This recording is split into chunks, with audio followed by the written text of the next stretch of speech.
Okay, kwa majina naitwa Catherine Bunga, ni mratibu wa miradi katika shirika la COCODA, na siku ya leo tumekuja kuwajumuisha wadau tofauti na viongozi wetu wa serikalini katika kupata mrejesho wa mafunzo ambayo tunayatoa kwa vijana, wamama na wazee katika masuala ya haki za kijinsia.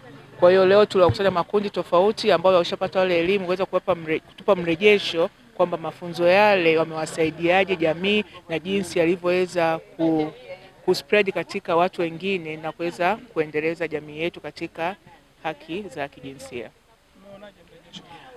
Mrejesho ulikuwa ni mzuri na tumeona kwamba watu wameweza kutoa cases tofauti ambazo po zinaendelea katika mji wa Njombe na jinsi tulivyoweza kuzisaidia. For instance, ukisema kwamba zamani katika ukatili wa kijinsia ipo ni wanawake ndio wanaoonekana wananyanyasika, lakini leo shuhuda mbalimbali kutoka katika afisa maendeleo na hospitali wameweza kuonyesha kwamba kuna wababa nao kumbe wanafanyiwa ukatili ambao wameanza kujitokeza kwamba na wenyewe waweze kusaidiwa na kuweza kupata ushauri kuweza kutatua changamoto tofauti.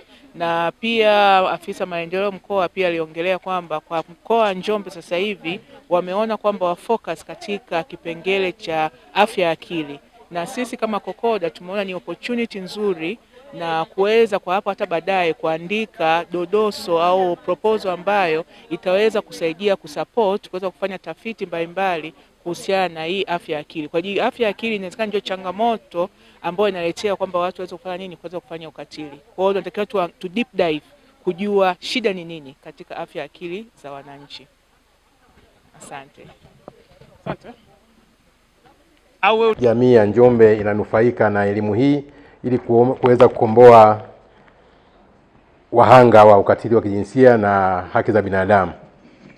Kipekee nipende kuwashukuru wote, nikianza na viongozi wa dini kwa kujumuika nasi. Tumekuwa tunafanya mafunzo haya kwa kuwajumuisha hata huko tunakokuwa. Tuna makundi tofauti, tuna kundi la viongozi wa dini zote zilizopo katika eneo husika.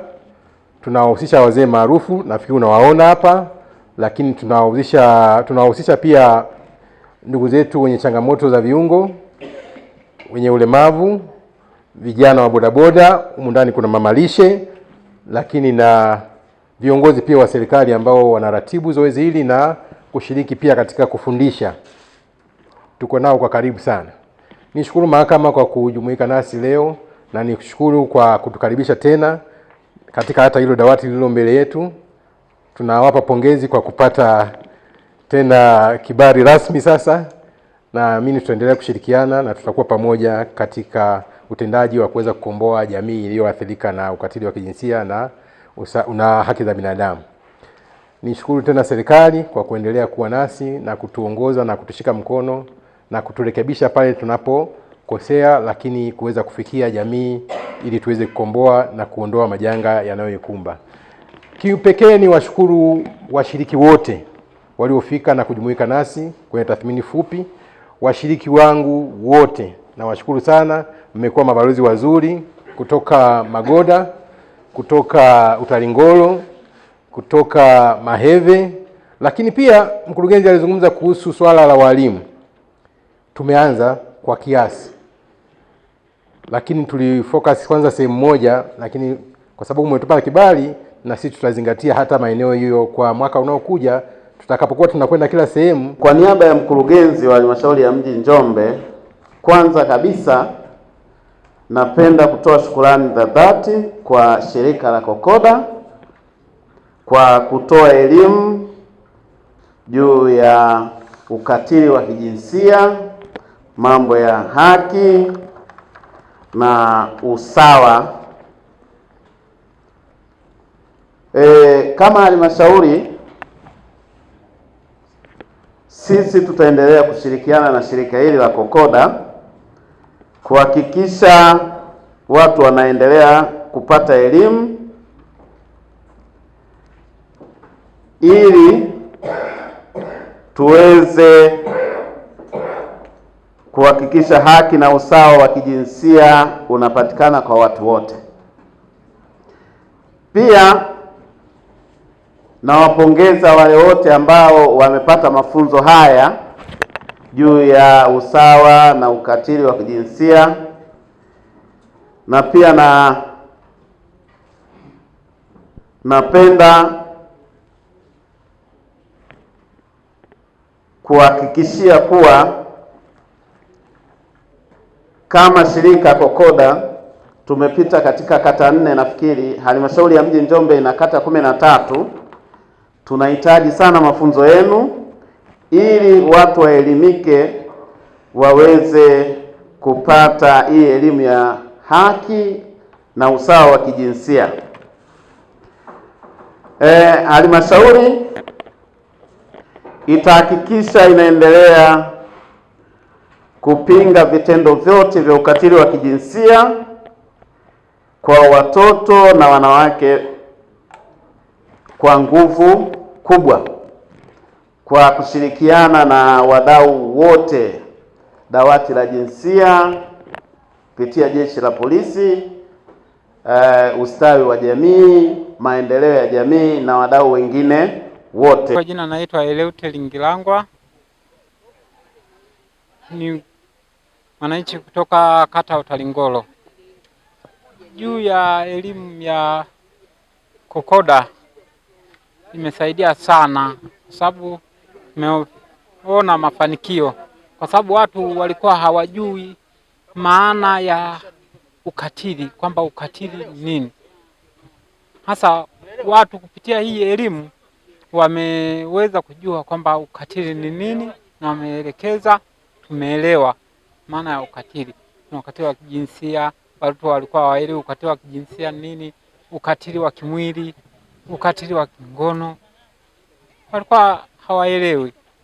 Mambo haya yameelimishwa, tumeweza kuelewa vizuri kabisa, na tunaendeleza na sisi kuelimisha kuhusu swala hili la ukatili. Watu mnavyoona ukatili hasa unasababishwa na nini kwa mkoa wa Njombe?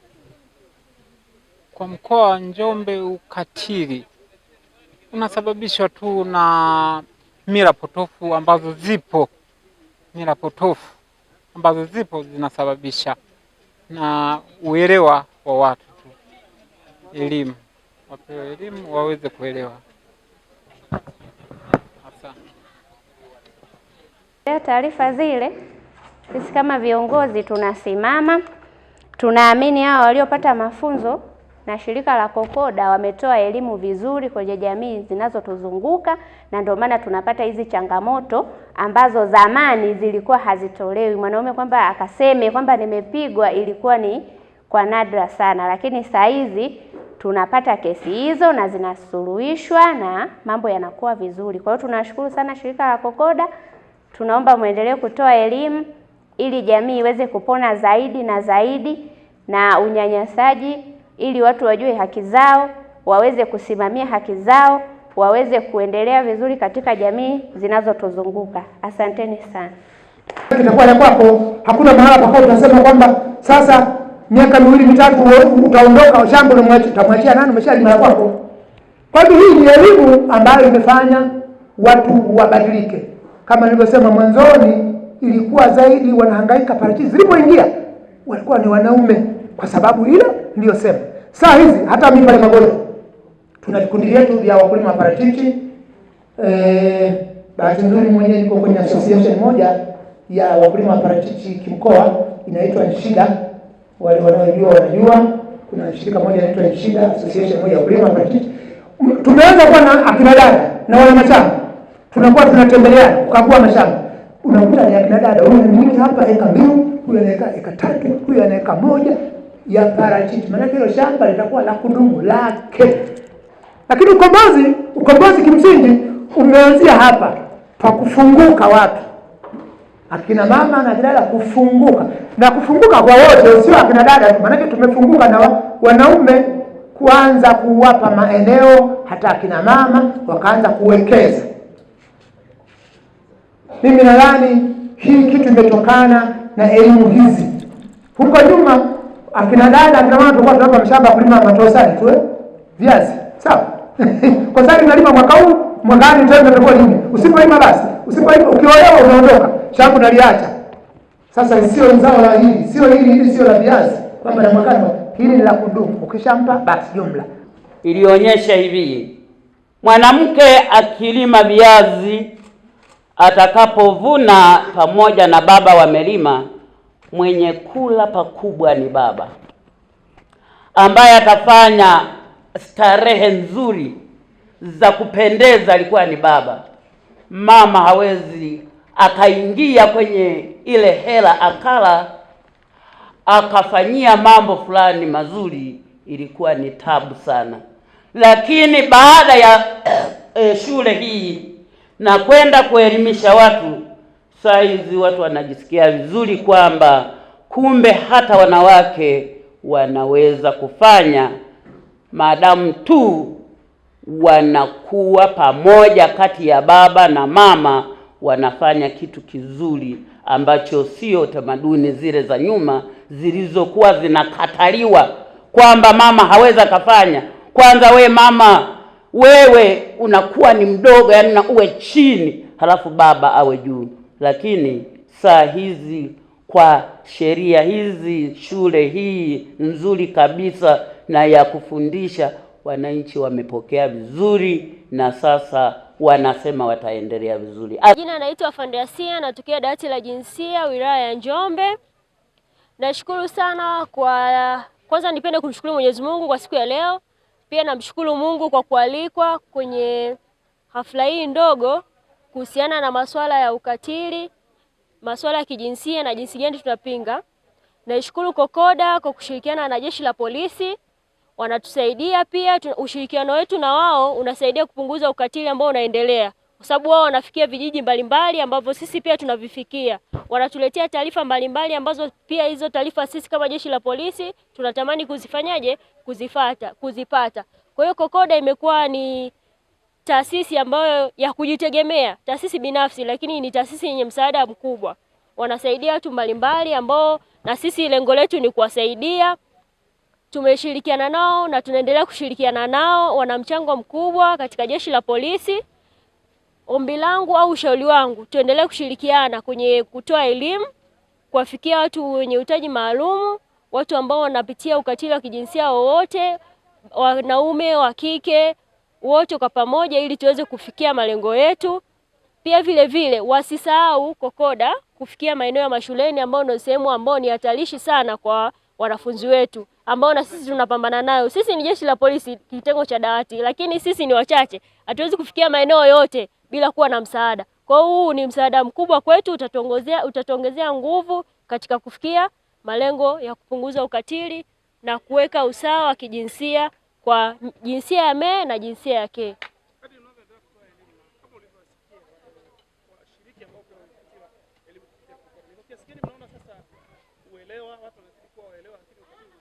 Yaani niseme tu kwa ukweli, nilivyofika Njombe ya zamani na sasa hivi ina utofauti mkubwa sana.